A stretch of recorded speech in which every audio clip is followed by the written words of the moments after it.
오늘은 그리스도인의 일상 다반사, 그래서 세 번째 주제로 진정한 성공은 무엇인가, 성공에 대한 주제를 함께 살펴보려고 합니다. 아마 이 주제는 모두가 관심 있는 주제죠. 현대인들에게 성공은 모두가 갈망하는 것이고 모두가 관심 있어 하는 주제입니다. 그래서 지난 설교에서도 언급했는데 트레빈 왁스라는 저자가 쓴 우리 시대 6가지 우상에 보면 이 성공이라는 주제가 현대인의 우상 중에 하나다라고 나옵니다. 그만큼 모든 현대인들이 정말 갈망하고 있는 주제다라고 할 수 있습니다. 자, 무엇이 성공일까요? 우리는 이제 성공에 대한 기준이 있겠죠. 그럼 성공을 뭐라고 생각하는지 아마 각자 지금 써내려 이렇게 성공에 대한 나의 정의를 써봐라 해도 못 쓴다고 할지라도 마음속에 이러이러한 것이 성공이다라고 개인마다 아마 다 생각을 하고 있을 것입니다. 그래서 유명인 구인이 말하는 성공의 정의라는 그 칼럼이 있는데요. 거기에 이제 미국 유명인이에요. 거기에 이제 한 9명이 쓴 이제 자신들이 생각하는 성공의 정의가 이런 것들이었습니다. 한번 읽어보시면서 여러분 마음에 드는 그 성공의 정의가 어떤 건지 한번 골라보시기 바랍니다. 제가 읽겠습니다. 허핑턴 포스트 창업자 아리아나 허핑턴은 건강과 지혜, 웰빙, 여행, 베품 4가지를 성공으로 꼽는다. 그리고 미국의 유명 농구 감독인 존 우드는 자신에게 만족할 수 있는지 여부, 즉 자신이 최선의 노력을 다했다는 만족감에서 오는 마음의 평안을 성공으로 꼽는다. 세 번째, 자포스 CEO인 토니 셰이는 자신의 가치관에 따라 사는 것을 강조한다. 영화 배우면서 시인이자 소설가, 웨이크 포리스트 대학 교수 등을 연기한 마야 안젤로는 자신의 일을 즐기는 것이라고 말한다. 그리고 영국 총리였던 윈스턴 처칠은 성공을 거듭되는 실패 속에서도 의욕을 잃지 않고 계속 걷는 것이라고 정의한다. 버진그룹 회장인 리처드 브랜슨은 성공을 일에 몰두하는 것이라고 했다. 그는 더 일에 몰두하면 더 깊이 자신의 성공을 느낄 수 있다라고 말한다. 7번째, 의사이자 작가인 디펙 초프라는 성공을 항상 성장하는 것이라고 하면서 성장의 중요성을 강조했다. 9명 중에서 7개만 했는데 여기 제가 아는 사람은 윈스턴 처칠 하나 혼자밖에 없네요. 아마 우리 주변에 있는 우리 나라에 있는 분들이 이렇게 성공의 정의를 한 것을 나누면 더 와닿을 텐데 어떻습니까? 여러분들 이렇게 쭉 볼 때 이건 참 마음에 든다 이런 거 있습니까? 아니면 내가 생각하는 자신만의 성공의 정의가 있습니까? 아마 내가 생각할 때는 이런 삶을 사는 것이 성공이다라고 생각하는 아마 그런 것이 있을 거예요. 또 이렇게 한번 생각해 볼 수 있겠죠. 우리 성도님들 주변에 저분은 참 내가 볼 때 참 성공한 인생을 산 것 같다라고 그렇게 여겨지는 분이 혹시 계십니까? 아니면 또는 내 삶을 이렇게 되돌아볼 때 나는 현재 자신이 성공했다라고 생각을 하십니까? 그렇다면 타인이 누가 저분 참 성공한 인생이다라고 하면 그렇게 생각하는 이유가 뭡니까? 계속 질문을 하는데 제자 훈련할 때는 이런 걸 이제 가지고 다 나누는 거죠. 사실 이 질문은 지난번 이제 안수입사 제자 훈련할 때도 이런 질문으로 다 나눔을 해봤습니다. 자, 각자 성공의 기준이 있죠. 근데 우리가 먼저 생각할 것은 보통 이 세상에서 말하는 이제 일반적인 성공이라고 했을 때 생각되는 이제 기준들입니다. 성공에 대한 세상적 정의는 2000년 전 로마 시대나 지금이나 별반 그렇게 크게 다를 바가 없다는 거예요. 2000년 전의 로마 시대의 성공의 정의는 한 3가지 정도로 정의가 되었습니다. 첫 번째는 상류사에 끼는 것, 두 번째는 영향력을 미치는 것, 세 번째는 부를 갖는 것, 돈을 갖는 것. 이 3가지 정도로 정의를 내릴 수 있다고 합니다. 그런데 이 3가지는 사실 오직 소수의 엘리트들만이 그 3가지를 취하지 보통 로마 사람들 많은 사람들이 그 기준에 의한 성공의 삶을 살기가 어렵다는 거죠. 대부분 이렇게 한 끼 밥도 먹기 어려운 사람들이 많이 있었다라는 것이죠. 로마 제국 대부분의 사람들에게 그 성공은 잡히지 않는 그런 것들이었습니다. 그런데 이제 21세기 2000년이 지난 지금도 우리가 이 세상에서의 성공이 뭐냐라고 했을 때 고대 로마와 별로 다르지 않다는 것이죠. 이 미국 사회도 그렇고 한국 사회도 그렇고 대부분 아마 우리 3가지 돈, 권세, 명예를 것을 성공의 척도로 삼을 것입니다. 또 영향력 같은 것, 이런 것들을 이제 성공이라고 여깁니다. 그리고 또 여기에 더해서 우리가 우리의 손으로 그 성공적인 삶을 살 수 있다. 우리가 그 성공의 열쇠를 가지고 있다라고 생각하고 거기에 우리의 모든 것을 다 갈아 넣습니다. 내가 생각하는 그 성공을 위해서라면 내가 건강도, 거기에는 나의 시간도, 그리고 심지어 이제 가족까지 희생하죠. 그래서 팀 켈러는 현대인에게 성공은 자신이 중요하고 가치 있는 사람임을 확인시켜주는 마약과도 같다라고 이런 말을 했습니다. 현대인들에게 성공은 자신이 중요하고 가치 있는 사람임을 확인시켜주는 마약과도 같다. 끊을래야 끊을 수 없는 그 성공을 집착하고 있다라고 이렇게 말을 하고 있는 것이죠. 각자 가지고 있는 성공의 기준도 이제 각자 다르죠. 성공의 정의가 다릅니다. 어떤 사람은 자기 분야에 이제 최고가 되는 것을 성공이라고 생각할 것입니다. 그래서 어느 회사를 다니면 이제 이사가 되는 것, 또 CEO가 되는 것, 또 직업 군인이라면 별을 다는 것, 이런 것들이 인생의 어떤 목표가 될 수 있을지 모르겠습니다. 제 둘째가 이제 음악을 하는데요. 가끔 이런 말합니다. 아빠, 내가 곡 하나 대박 나면 아빠 자동차 사줄 테니까 걱정하지 말고 있으라고. 내가 성공해서 음악 하나 크게 하게 한 곡 내가 히트치겠다고. 그 말이라도 참 고맙습니다. 우리 아들은 아마 그런 음악을 좀 한번 만들어 가지고 아마 성공을 하고 싶어 하는 것 같아요. 근데 만약에 이제 우리가 만약에 그렇다면 음악을 그런 대박나는 음악을 자꾸 하지 못하면 실패하는 인생일까요? 어떤 분들이 평생 직장을 생활하는데 CEO가 되지 못하고 이사가 되지 못하면 그럼 그분은 실패한 인생일까요? 많은 직업군인 중에서 장군이 될 수 있는 사람 몇 명 없는데 장군이 못 되는 사람들은 그럼 다 실패했다고 얘기할 수 있을까요? 또 청년들은 사실 성공의 성자도 생각을 못한다고 부르짖습니다. 정규직은커녕 인턴, 비정규직조차도 진입을 못하는데 무슨 성공이라는 배부른 소리를 하냐라는 생각을 할 수도 있습니다. 직장을 얻으면 성공한 거고 그 직업을 지금 갖지 못하고 있으면 취준생은 그러면 실패한 것일까요?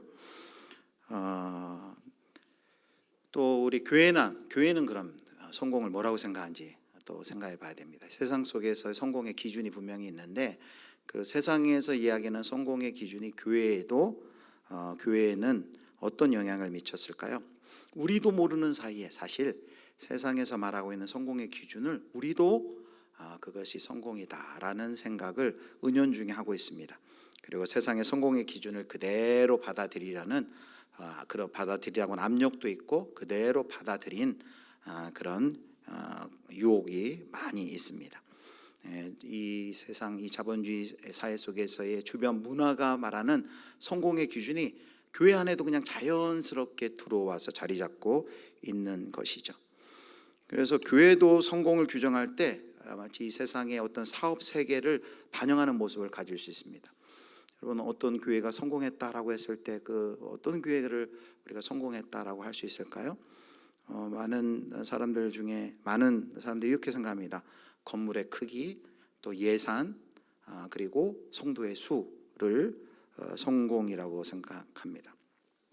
성공적인 교회는 그래서 사역으로 들어오는 물질이 재정이 풍성해야 되고 많은 사람들이 등록하고 출석하는 교회여야 되고 이런 의식들이 있어요. 큰 교회는 성공한 교회, 작은 교회, 개척교회, 시골 교회는 뭔가 부족하고 그리고 그분의 목회는 실패한 목회, 다 말은 그렇게 하지 않지만 우리가 세상의 그런 기준이 우리 안에 들어와서 그런 생각들을 우리가 합니다. 그러다 보니 이 세상의 성공을 향한 그 압박이 교육자들, 목회자들, 또 교회 지도자들에게 있는 거죠. 어떻게 하든지 우리 교회가 큰 건물, 또 많은 예산, 재정, 그리고 많은 성도 수를 우리가 가져야 된다라는 그 압박을 가지고 그것을 위해서 이제 달려가는 것이죠. 자, 우리가 우리의 모든 그 소중한 것들을 다 성공을 위해서 우리가 쏟아붓는데, 그렇다면 우리가 내 성공의 기준이 올바른 것인가에 대한 냉정한 이제 평가가 필요하죠. 기준이 분명하지 않다면은, 아무리 기준이 뚜렷하지 않다면은 나중에 이게 성공했는지 안 했는지 여부도 확실히 모르지 않겠습니까? 그러니까 우리는 도대체 무엇을 성공의 기준이라고 생각하는지 그 성공의 기준을 분명히 우리가 먼저 확인을 해야 됩니다. 그렇다면 우리는 무엇을 성공이라 할 수 있을까요? 우리는 그리스도인입니다. 그래서 우리는 항상 우리의 관점이 이제 성경이 성공을 무엇이라 말하느냐를 우리가 살펴봐야 되겠죠. 그리고 성경이 말하는 성공에 대해서 살펴보고 그리고 성경적인 성공관을 우리가 가져야 할 것입니다. 그래서 오늘 이 시간은 성경적인 성공관입니다. 성경은 도대체 성공에 대해서 뭐라고 말하는가를 우리가 살펴보고 그 성경의 관점을 이제 우리의 관점 삼아 그 성공하는 삶을 살기 위해서 우리가 나아가자라는 것이죠. 자, 여러분 성경에 성공이라는 단어가 있을까요? 성공이라는 단어 아마 창세기 1장부터 쭉 찾아보면 한참 찾을 수 있습니다. 그런데 요즘은 그렇게 안 해도 됩니다. 다 컴퓨터 프로그램이 있어서 단어 검색하면 딱 나와요. 제가 단어 검색을 해봤어요. 개역 성경에는 한 번 딱 나와요. 예전 이제 바뀌기 전에 개역 성경에는 욥기서 5장 12절에 한 번 나와요. 그리고 이제 개역 개정판은 두 번 나옵니다. 이렇게 번역을 바꾸면서 두 번 나옵니다. 전도서 10장 10절 말씀까지. 그래서 욥기 전도서. 그러니까 성경에 우리 한글 성경으로 볼 때 성공이란 단어가 나오는 건 딱 두 번이에요. 근데 사실 성공이란 단어가 많이 나옵니다. 근데 우리가 번역을 그렇게 해서 그렇지 성경에서 이제 번역을 우리가 성공이라고 안 하고 우리 개역 성경에는 뭐라고 많이 번역했냐면 이제 형통이란 말로 번역을 많이 해놨습니다. 그래서 오늘 이제 형통이란 그 단어를 우리가 살펴볼 텐데 특별히 형통이란 단어 중에서 찰라흐라는 히브리어 단어가 한번 듣고 잊으셔야 됩니다. 찰라흐라는 이 단어가 형통이라는 뜻을 가지고 있어요. 그런데 이것이 성공하다, 형통하다, 번영하다, 전진하다 이런 뜻을 가지고 있어요. 그래서 영어로는 이제 succeed 이런 걸로 표현을 하기도 하고 성공하다 이런 표현을 하기도 합니다. 그래서 그 역대하 31장 21절을 보면 히스기야의 삶에 대해서 성경 기자가 그가 성공한 인생이라 얘기합니다. 자, 31절 21절 같이 봅니다. 그가 행하는 모든 일 곧 하나님의 전에 수종되는 일에나 율법에나 계명에나 그의 하나님을 찾고 한 마음으로 행하여 형통하였더라. 형통하였더라. 이게 바로 찰라흐라는 히브리 단어인데요. 그가 행하는 히스기야입니다. 히스기야에 대해서 역대 기자가 이렇게 얘기합니다. 하나님의 전에 수종되는 일이나 율법에나 계명에나 그의 하나님을 찾고 한 마음으로 행하여 형통하였더라, 성공하였더라라고 이야기를 합니다.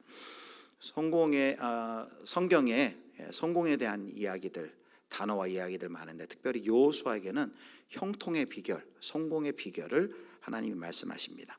자, 여호수아에게 하나님이 알려준 성공의 비결이 뭘까요?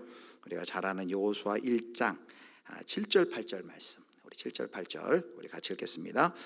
오직 강하고 극히 담대하여 내게 명령한 그 율법을 다 지켜 행하고 우로나 좌로나 치우치지 말라. 형통하리니 이 율법책을 내 입에서 떠나지 말게 하며 주야로 그것을 묵상하여 그 안에 기록된 대로 다 지켜 행하라. 그리하면 내 길이 평탄하게 될 것이며 내가 형통하리라. 아멘. 자, 여호수아 1장 모세의 뒤를 이은 여호수아에게 이제 요단강 넘어 가나안 정복 전쟁을 앞둔 여호수아에게 해주셨던 하나님의 말씀 중에 7, 8절이죠. 여기 보면 이제 7절에도 그렇고 8절에도 형통하리니 했는데 이 형통하리니는 아까 말한 그 찰라흐라는 그 단어는 아니에요. 한글 성경은 형통하리니라고 했는데 찰라흐라는 단어는 오히려 8절에 있는 평탄하게 될 것이며가 이 찰라흐입니다. 그리고 앞에 7절에 형통하리라라는 이 단어는 사칼이라는 히브리 다른 단어예요. 그러니까 이 다른 단어인데 둘 다 성공이라는 의미로 다 번역이 될 수 있는데 이 형통하리니라고 번역된 사칼은 그리고 평탄하게 될 것이라, 다른 데서는 또 이제 한글 성경도 형통이라고 번역을 했는데요. 조금 의미가 다릅니다. 그래서 여기 7, 8절에 나와 있는 형통하리니라는 사칼이라는 단어는 지혜롭고 하나님의 말씀에 충실한 삶의 결과로 주어지는 성공이라고 볼 수 있고, 그 찰라흐라는 그 단어는 하나님의 초자연적인 개입 그리고 은혜로 돌파가 일어나거나 또 일의 형통이 일어나는 것, 형통하게 되는 것이라고 말씀할 수 있습니다. 그러나 뭐 두 개를 이렇게 굳이 명확하게 구분할 필요는 여기서는 없을 것 같습니다. 어쨌든 여기 형통 또 평탄하게 될 것이다라고 말하는 그 상황이 무슨 상황인지를 살펴봐야 돼요. 지금 이 여호수아가 맞닥뜨리고 있는 상황은 어떤 상황이에요? 전쟁을 앞두고 있어요. 요단강을 건너서 가나안 족속과 전쟁을 앞두고 있어요. 여러분, 전쟁을 앞두고 있는 군대 장관에게 여러분이 만약에 조언을 해준다면 어떤 조언을 해주시겠습니까?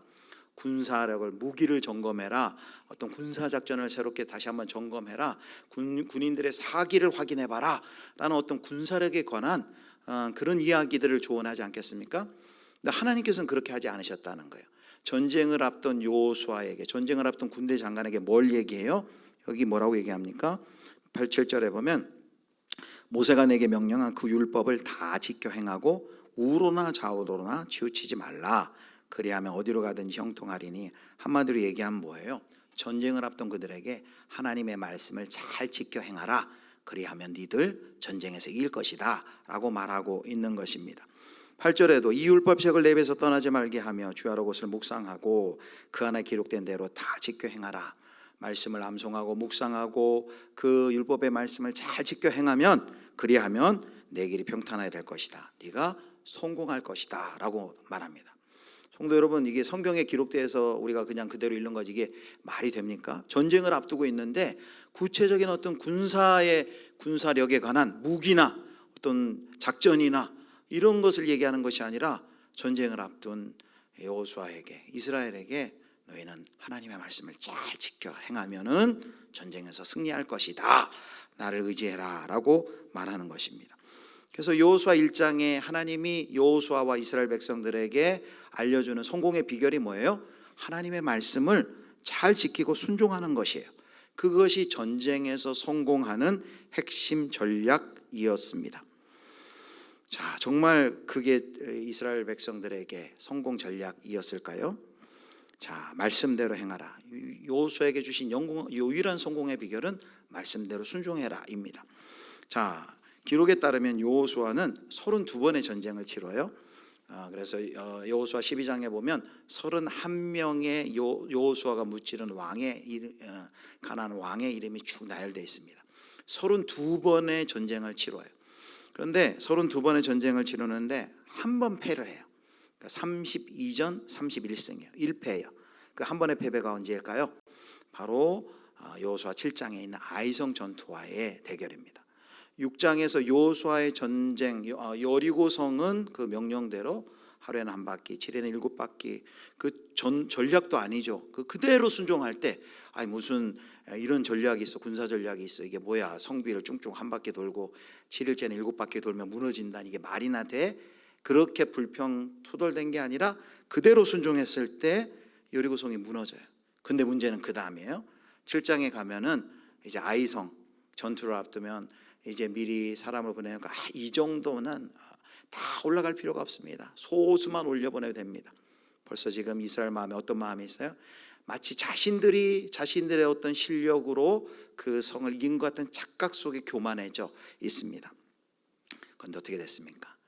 대패를 하죠. 그리고 아간이 또 전리품을 이제 숨기는 그런 범죄를 합니다. 그래서 아이성 전투에서 패배하는 치욕을 경험하게 됩니다. 그것이 여호수아가 경험한 유일한 1패예요. 그 다음에 다시 정신 차려서 뭘 깨닫습니까?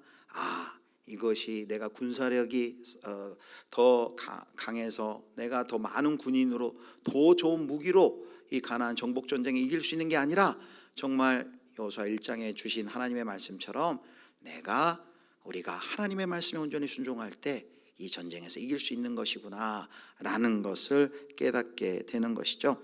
그 후에 전투에서는 그것을 잊지 아니하고 전쟁에 나가 여호수아는 32전 31승을 거두게 됩니다. 여기서 핵심이 있어요. 그것은 승리했기 때문에 성공했다라고 말하는 것이 아닙니다. 승리했기 때문에 성공했다라고 말하는 것이 아니라 말씀에 순종했기 때문에 성공했다라는 것입니다. 그래서 성경에서의 성공은요, 내가 취하는 게 아니에요. 성경에서의 성공은 내가 취하는 것이 아니라, 내가 성취하는 것이 아니라 하나님께서 주시는 것이라고 성경은 계속해서 일관되게 말합니다. 하나님께서 성공을 주시는 것이다 라고 말합니다. 누구에게? 하나님의 말씀을 온전히 순종하는 자에게 하나님이 주시는 선물이다 라고 이야기를 합니다. 그래서 다윗도 이것을 알고 솔로몬에게 이걸 말했어요. 자, 역대상 22장 13절. 자, 같이 읽겠습니다. 그때에 내가 만일 여호와께서 모세를 통하여 이스라엘에게 명령하신 모든 규례와 법도를 삼가 행하면 형통하리니 강하고 담대하여 두려워하지 말고 놀라지 말지어다. 여기 형통하리니, 다윗이 아들 솔로몬에게 이렇게 얘기합니다. 여호와께서 모세를 통하여 이스라엘에게 명령하신 모든 규례와 법도, 여호와의 말씀이죠. 그것을 삼가 행하면, 순종하면 형통하리니, 여기 또 찰라흐라는 그 단어입니다. 성공한다, 성공할 것이다, 성공하리니 강하고 담대하여 두려워하지 말고 놀라지 말지니라. 여호수아 1장에 하나님께서 여호수아에게 해주셨던 그 말씀과 동일한 의미로 지금 다윗이 그리고 아들 솔로몬에게 이야기하고 있는 것이죠. 네가 말씀에 온전히 순종할 때 네가 성공할 수 있다라고 이야기를 하고 있는 것입니다. 사랑하는 성도 여러분, 하나님 말씀에 순종만 하면 여호수아처럼 무조건 전쟁에서 승리도 하고 모든 것이 다 내 뜻대로 잘 풀린다는 이게 말일까요? 그렇지 않습니다. 이제 여기서부터 우리가 정리를 해야 돼요. 하나님 말씀에 순종한다, 하나님 말씀에 순종할 때 하나님이 진정한 승리를 주신다라고 하는데, 하나님 말씀에 순종한다라는 그 말 자체가 의미하는 게 뭐예요? 내 뜻대로 하지 않는다라는 것이죠. 하나님 뜻대로 한다라는 의미입니다. 그래서 성경에 보면 하나님의 말씀에 순종하는데 어려움을 겪는 사람도 얼마나 많아요? 아브라함 같은 경우 하나님의 말씀에 순종하기 위해서는 100세 난 아들을 드려야만 했습니다. 호세아 선지자의 경우 원치 않는 결혼을 그가 해야만 했습니다. 다니엘의 경우 하루 3번 하나님께 기도하다가 그걸 고수하다가 사자굴에 들어가야만 했습니다. 하나님의 말씀에 순종하다가 순교하고 죽임을 당한 자들이 많습니다. 그런데 그들의 삶은 뭐라 그래요? 실패했다고 말합니까? 그렇게 말하지 않죠. 성경은 그들의 삶이 성공이다라고 말합니다. 왜냐하면 그들 모두가 하나님의 말씀에 순종한 자들이기 때문입니다. 히브리서 11장에도 마찬가지예요. 히브리서 11장 믿음장에서 믿음의 우리 귀한 선배들의 이름이 쭉 나옵니다. 믿음의 마치 명예의 전당 같아요. 쭉 나온 다음에 그들의 삶에 대해서 이렇게 36절 37절에 이야기해요. 자, 우리 36, 37절 같이 읽겠습니다. 또 어떤 이들은 조롱과 채찍질 뿐 아니라 결박과 옥에 갇히는 시련도 받았으며, 위아래가 겠죠? 예, 암송 테스트하는 것도 아닌데, 자, 돌로 치는 것과 같이 했습니다. 돌로 치는 것과 톱으로 켜는 것과 시험과 칼로 죽임을 당하고 양과 염소의 가죽을 입고 궁핍과 환난과 학대를 받았으니. 자, 여기 말씀대로 산 믿음의 선배들의 모습, 하나님의 말씀에 순종했는데 그들의 모습이 이와 같다는 것이죠. 그런데 여기 이 36절 37절에 보이는 게 세상의 관점에서는 승리예요? 아니잖아요. 성공이 아니잖아요. 실패자로 보이잖아요. 그런데 지금 성경은 뭐라고 선포하는 것입니까? 그 성경은 이들이 사회적 지위 상황에 상관없이 모두가 다 이들이 성공한 인생을 살았다라고 이야기합니다. 그 단 한 가지 이유가 뭘까요? 하나님의 말씀을 온전히 순종한 이들이야말로 성공한 삶을 살았다라고 우리 가운데 말하고 있습니다. 그래서 하나님의 말씀에 순종한다라는 것은 그냥 내 뜻대로 원하는 대로 하나님의 말씀에 순종하니까 내 뜻대로 된다라는 것이 아니죠. 하나님 말씀에 순종한다라는 건 구체적으로 내 유익보다는 다른 사람의 유익을 구하는 것이고, 부정직한 방법으로는 승진하지 않겠다는 것이고, 정의롭지 않게는 내가 돈을 벌지 않겠다, 사업을 하지 않겠다는 뜻이며, 거짓 이력서를 내지 않겠다라는 뜻이고, 다른 사람을 나의 이익의 도구로 이용하지 않겠다라는 그런 의미입니다. 또 의를 위해, 하나님의 뜻을 위해 박해를 받겠다, 이런 다짐인 것이죠. 그래서 시편 기자가, 오늘 본문인데 시편 기자가 그래서 이렇게 얘기합니다. 자, 여호수아 같은 메시지가 바로 오늘 보면 시편 1편의 1절에 3절에 있어요. 자, 1절에 3절 다시 한번 보여주시기 바랍니다. 자, 복 있는 사람은 악인들의 꾀를 따르지 아니하며 죄인들의 길에 서지 아니하며 오만한 자들의 자리에 앉지 아니하고 2절 같이 읽습니다. 오직 여호와의 율법을 즐거워하여 그의 율법을 주야로 묵상하는도다. 3절 그는 시냇가에 심은 나무가 철을 따라 열매를 맺으며 그 잎사귀가 마르지 아니한 같으니 그가 하는 일 모든 일이 다 형통하리로다. 예, 여기 형통하리라도 그 찰라흐라는 여호수아 1장의 8절에 나오는 평탄하리로다 그 단어 똑같은 단어입니다. 1장 시편 1편 1절에 3절에 어떤 사람이 나와요? 말씀에 뿌리 내리는 삶, 말씀에 깊이 뿌리 내리는 그 사람은 성공하는 삶이다 라고 이야기를 하는 것이죠. 성공은 하나님의 말씀에 뿌리를 둡니다. 성공은 결과가 아니라 과정에서의 말씀의 순종임을, 하나님의 말씀에 뿌리 내리는 삶임을 우리에게 보여줍니다. 지금 내가 취업 준비를 하고 있든 사업이 잘 안 풀리고 있든 또 앞으로 진로 때문에 걱정을 하고 있든 그것과 상관이 없어요. 반대로 승승장구하든 사업이 잘 풀려 대박이다든 그런 어떤 결과에 상관없이, 결과가 아니라 그 과정 가운데 말씀에 순종하고 있습니까? 그렇다면 성경은 얘기하는 거예요. 성공하는 삶이다. 그 사람의 삶이 바로 성공하는 삶이다. 이미 하나님의 말씀을 순종하여 사는 자들이 이미 성공한 사람들이다 라고 어떤 결과와 어떤 열매를 봐야 성공이 아니라 하나님 말씀에 온전히 순종하고 하나님 말씀에 뿌리 내린 그 삶이 성공하는 삶이다 라고 말하고 있는 것입니다. 일본의 여류 작가 미우라 아야코라는 분의 이야기예요. 그가 조그마한 이제 점포를 열었을 때 일화입니다. 그녀 가게가 장사가 너무너무 잘 되는 거예요. 그래서 트럭으로 물건을 공급할 정도로 매출이 쑥쑥 올랐어요. 이제 그런데 그 집 가게는 잘 되는데 그 옆에 있는 가게들은 매출을 못 올리고 이제 파리만 날리는 거죠. 이 미우라 아야코가 하루는 남편에게 솔직한 자신의 마음을 전한 거예요. 심정을 털어놨어요. 우리 가게가 잘 되고 보니까 이웃 가게들은 오히려 문을 지금 닫을 지경이에요. 이거는 우리가 바라는 것도 아니고 하늘의 뜻에도 어긋나는 것 같아요 라고 얘기를 합니다. 남편은 그런 아내를 굉장히 자랑스러워합니다. 그래서 이 미우라 아야코가 가게 규모를 축소하고 손님이 오면 또 이웃 가게로 보내주곤 했습니다. 이제 그렇게 하니까 이제 시간이 남게 된 거죠. 그리고 그렇게 남은 시간에 평소 관심 있던 글을 본격적으로 쓰기 시작했습니다. 그래서 나온 소설이 바로 그 유명한 빙점이라는 유명한 소설입니다. 이 소설을 신문에 응모하여 당선하게 됐고 가게를 운영할 때하고는 상상할 수 없는 큰 돈과 명예를 얻게 됩니다.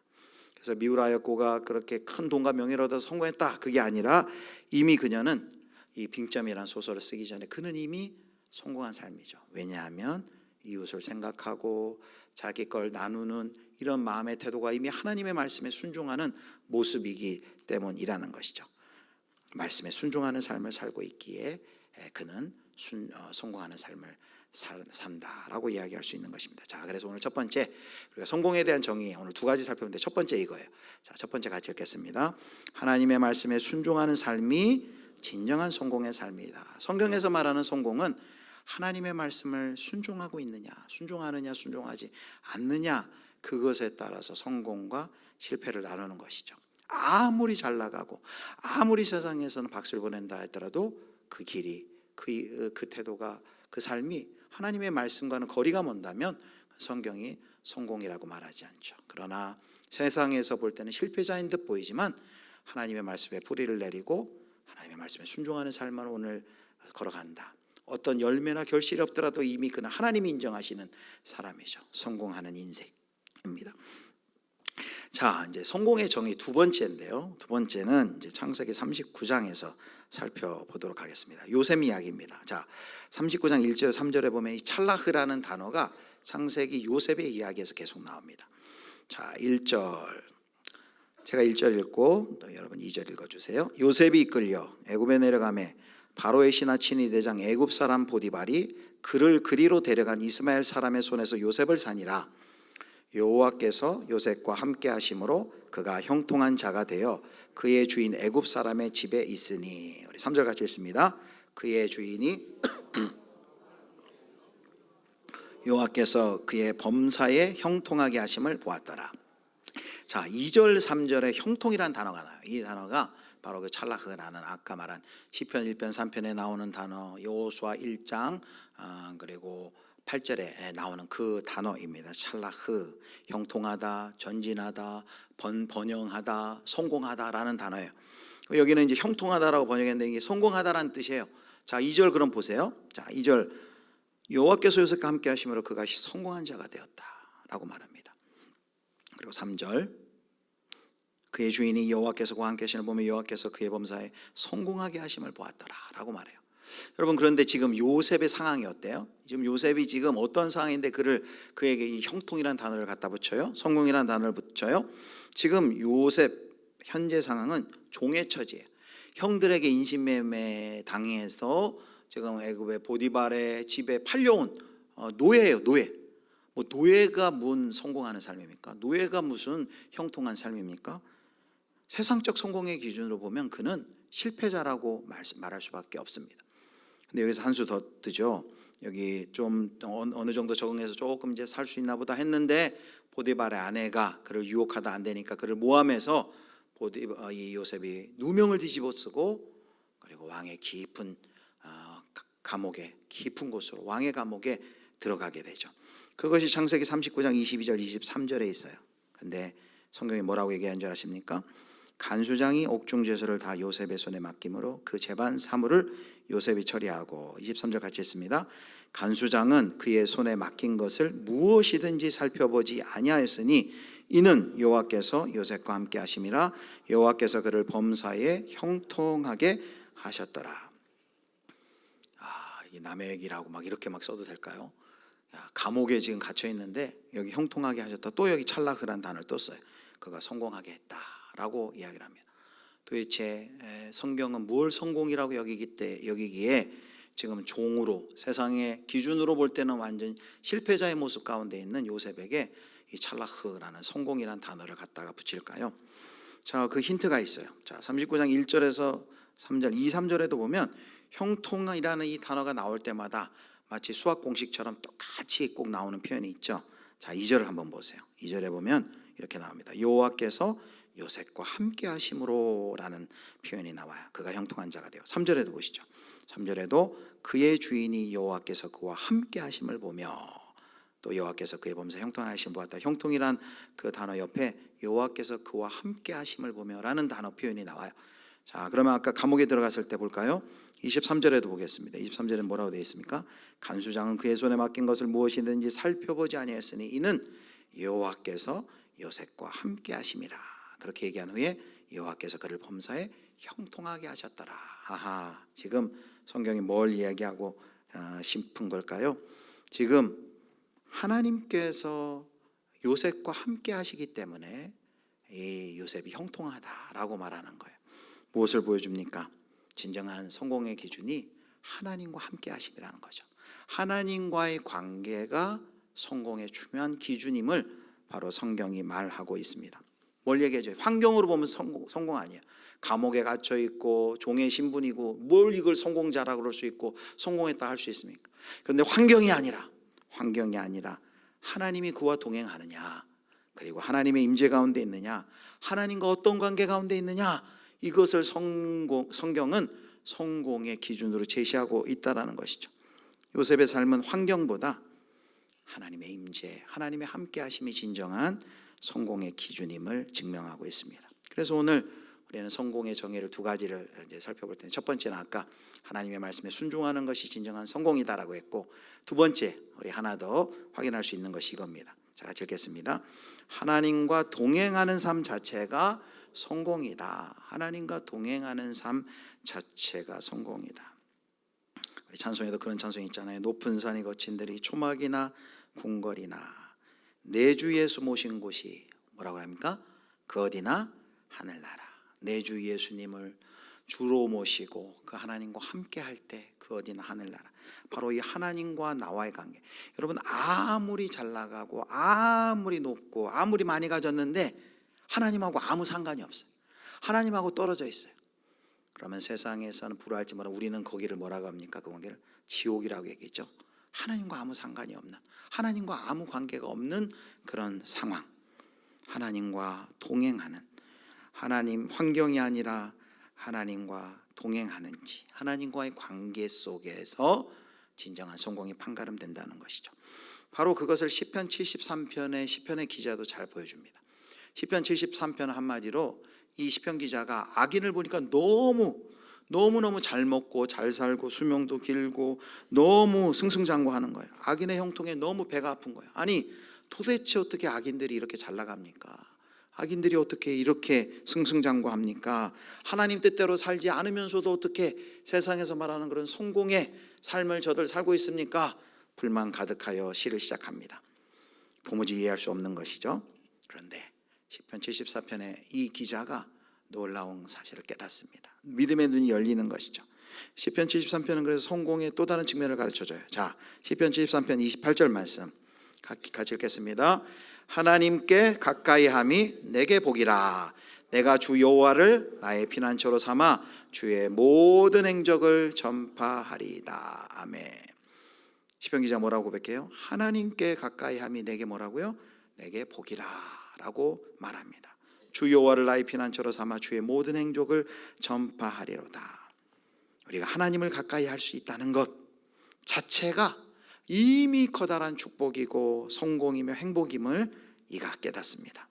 믿음의 부족과 불만에도 불구하고 내가 넘어지지 않는 것은 하나님의, 이 시에 보면 하나님의 오른손이 나를 붙들어주기 때문이다 라고 시편 73편에 고백하고 있어요. 하나님이 나와 함께하고 나를 붙들어주니 내가 참 복되도다 라고 고백을 하고 있는 것이죠. 요셉도 마찬가지예요. 여러분, 이 찰라흐라는 이 단어 속에 이런 뜻이 있어요. 전진한다 라는 뜻이 있어요. 이렇게 얘기할 수 있어요. 꿰뚫고 전진한다. 형통이 뭐가 막 앞에 아무것도 없고 비단길이 열려진 것이 아니라 앞에 장애도 있고 시험도 있고 어려움도 있는데 하나님이 함께하고 하나님이 그를 꼭 붙들고 가는 그 사람은 어떻습니까? 그 고난을 꿰뚫고서, 그 고난이 있을지라도 고난을 꿰뚫고서 전진해 나간다라는 그런 의미가 있는 것입니다. 왜요? 하나님이 붙들어 주니까 끝까지 그 승리의 자리까지 잠깐 승리하고 잠깐 형통한 것이 아니라 진정한 승리, 영원한 승리의 자리로 하나님이 붙들고 나가는 자가 바로 하나님이 함께하는 자인 것이죠. 눈에 잠시 보이는 현상을 가지고 악인이 왜 이렇게 승승장구합니까? 라고 묻는 것은 그것은 어리석다라는 것을 시편 13편의 기자가 깨달은 거예요. 그래서 우리가 이 믿음의 눈이 열리기를 축복합니다. 우리의 믿음이 영원한 세상의 관점으로 믿음의 눈이 열려서 그때 세상적 삶은 일시적으로 잘 사는 것 같이 보이지만 끝을 봐야 되는 것이죠. 끝까지 끝을 궁극적으로 그렇게 살지만 하나님을 알지 못한다면, 하나님과 상관없다면 그것은 잠시 잠깐의 형통처럼 보일지 모르지만 그것은 궁극적으로 멸망할 것이며 심판할 것입니다. 그러므로 우리가 죄인의 악인의 잠시 잠깐의 형통을 부러워하는 것이 아니라 정말 여호와를 가까이함이 복이고 여호와가 나와 함께함이 복이고 여호와께서 나를 붙드시고 오른손으로 나를 놓지 아니하시고 끝까지 그 영원한 승리, 완전한 승리의 자리까지 우리를 데리고 가신다는 그 사실이 참된 복인 것을 깨닫는 은혜가 있기를 주님의 이름으로 축복합니다. 우리 잘 아시는 축구 선수 이영표 선수가 책을 하나 썼는데 이런 책을 썼어요. 성공이 아니고 실패가 아니다 라는 책을 썼어요. 그리고 여기에서 이제 성공과 실패에 대한 자신의 이야기를 나눠요. 그 영상 잠깐 보겠습니다. 저는 이영표 선수입니다. 이렇게 영상으로 만나 뵙게 돼서 반갑습니다.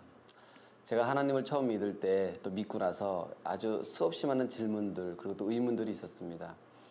그 중에 하나가 이런 것이 있었는데요. 제가 항상 풀리지 않는 것이 이런 것이었어요. 그것이 뭐냐면 만약에 하나님을 열심히 믿는 청년 2명이 있다.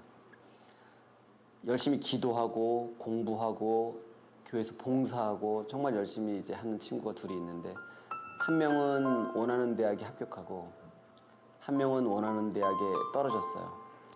이제 원하는 대학에 합격한 친구는 난 하나님의 은혜로 합격했어요 라고 하면 이제 큰 문제가 없어요. 그거는 이제 문제가 안 되는데 똑같이 열심히 기도하고 나아갔음에도 불구하고 떨어진 원하는 대학에 합격하지 못한 그 한 명의 친구를 과연 우리가 어떻게 바라봐야 하는 것인가, 또 어떤 위로를 해줘야 되는 것인가라는 것이 항상 저에게는 의문이 있었습니다. 뭐 예를 들어서 합격한 친구는 하나님이 더 사랑하셨고 떨어진 친구는 하나님이 덜 사랑하셨나요? 혹은 또 떨어진 친구는 합격한 친구보다 기도를 덜 했던가요? 분명히 그런 것이 아닐 텐데 왜 누군가는 떨어지고 또 누군가는 합격하고 또 누군가는 어떤 성공의 기쁨을 맛보고 또 누군가는 실패할 수밖에 없는가? 또 우리는 그것을 같은 크리스찬으로서 어떻게 바라봐야 되는 것인가? 그것이 저에게 가장 의문이었어요.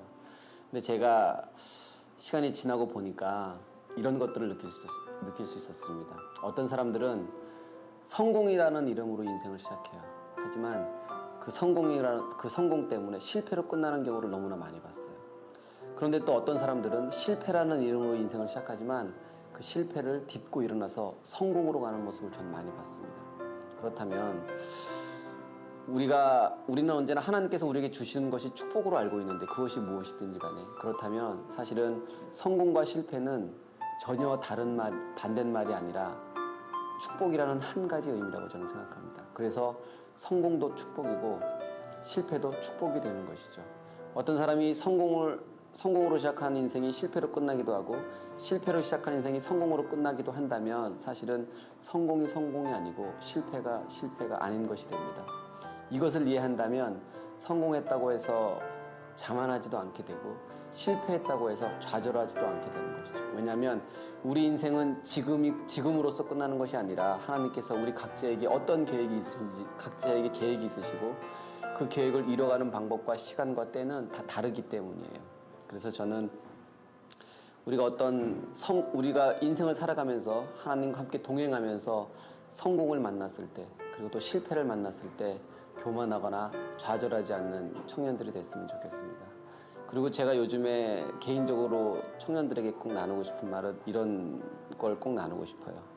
어떤 친구들은 이런 얘기를 많이 하더라고요. 최근에 친구들이 나는 참을 만큼 참아왔어. 참을 만큼 참아왔어. 기다릴 만큼 기다려왔어. 그렇기 때문에 더 참을 수가 없어. 근데 제가 생각하는 인내는 저는 그런 것이 아니라고 생각합니다.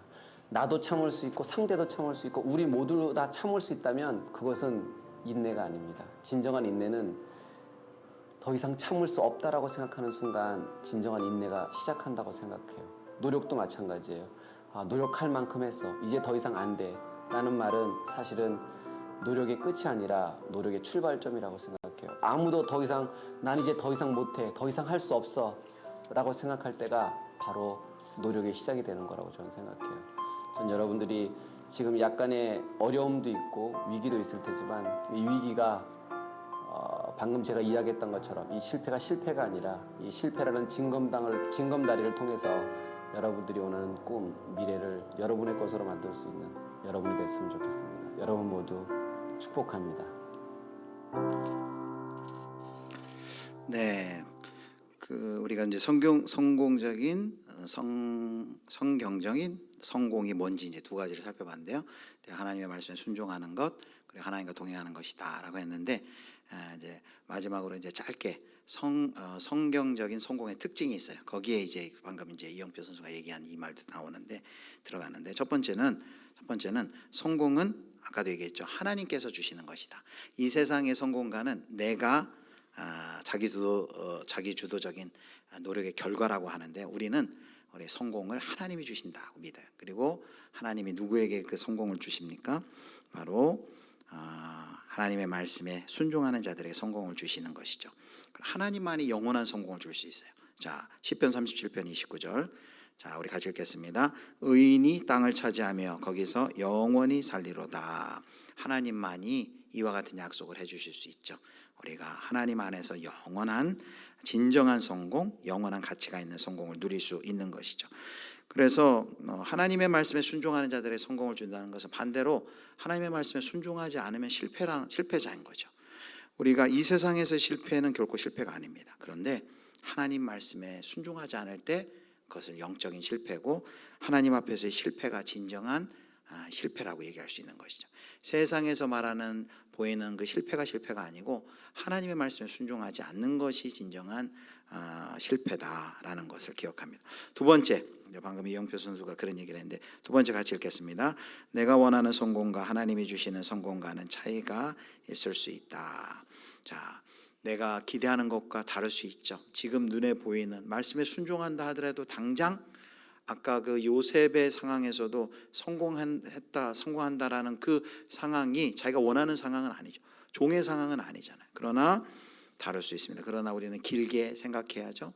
성공이 아니고 실패가 아니라고 얘기할 수 있는 건 우리가 주 안에 있기 때문에 실패처럼 보이는 것도 그 실패를 딛고 우리는 진정한 성공, 영원한 성공으로 우리가 가고 있는 존재임을 기억을 해야 하는 것입니다. 내 눈에 성공한 듯 보일 수 있지만은 그러나 하나님과 상관없는 그 성공은 가치가 없음을 보여줍니다. 세 번째 같이 읽겠습니다. 결국 성공은 내가 원하는 것을 이루는 것이 아니라 내 삶을 향한 하나님의 뜻을 이루는 것이다. 말씀에 순종하는 것 자체가 하나님의 뜻을 이루는 것이죠. 하나님의 뜻이 이루어지는 것이 정말 성공인 것이죠. 마지막 네 번째 같이 읽겠습니다. 그리스도인의 성공은 십자가의 길을 따름으로 완성된다. 자, 궁극적으로 이 세상의 모든 지혜를 거꾸로뜨리고 성공에 대한 이 세상의 개념을 완전히 재정의한 것이 무엇이에요? 바로 십자가이죠. 십자가. 바로 예수 그리스도의 삶입니다. 예수 그리스도의 삶은 그 십자가는 세상으로 봐서는 실패자이죠. 그러나 하나님께 완전한 순종을 한 그 예수 그리스도를 지극히 높이사 모든 만물이 그를 주로 섬기게 하셨죠. 바로 예수 그리스도가 우리의 성공의 모델이죠. 예수 그리스도를 따라가고 예수 그리스도를 닮아갈 때 우리는 진정으로 이 땅에서 성공한 삶을 살 수 있겠죠. 근데 그 삶은 무엇입니까? 바로 예수님이 가신 자기를 부인하고 십자가를 지고 가시는 그 삶, 그 삶을 우리가 따를 때 바로 그리스도에는 진정한 성공을 거둘 수 있는 것이죠.